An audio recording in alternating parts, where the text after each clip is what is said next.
Hello साथीहरू सबैजनालाई मेरो मिनी भ्लगमा स्वागत छ।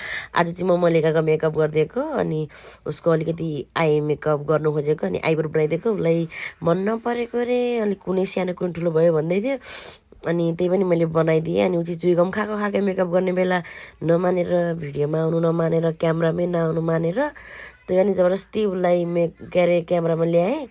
अनि त फाउन्डेसन लगाइदिने बेला चाहिँ उसलाई अलिकति के भयो के जस्तो लाग्यो फिल भयो क्या अरे। अनि हाँसेको चिगाउन नचबाउन भन्दा पनि चबाकै यति गाह्रो भएको थियो कि क्यामेरामा देखाउँछु हाँस्छ, घरि के गर्छ।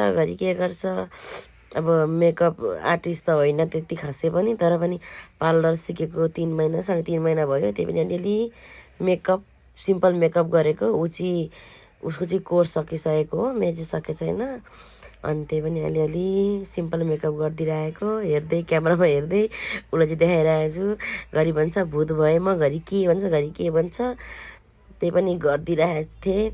अनि उसको मेकअप अलिकति सकिनु बाँकी नै थियो, त्यही पनि चुइगम चपाकै त्यही पनि गरिदिइराखेँ। अनि अब सुरु कति 3-4 चोटि 5-6 चोटि गरिदिएको। अनि उसलाई उसको झुम्का लगाइदिएर एउटा भिडियो बनाऊ भनेको, त्यही पनि मान्दै फाइनल लुक उसको चाहिँ यस्तो छ। हेर्नु सक्नुहुनेछ कस्तो छ फाइनल लुक। यतिको त बनाउनु अब आइहाल्छ। कसैलाई मेकअप गर्नु छ भने आउनु होला मनसा ब्युटी पार्लरमा। राम्रो मेकअप गरिदिन्छौँ हामी। हस् त मेरो मिनी भ्लगमा माया गर्नु होला। By by.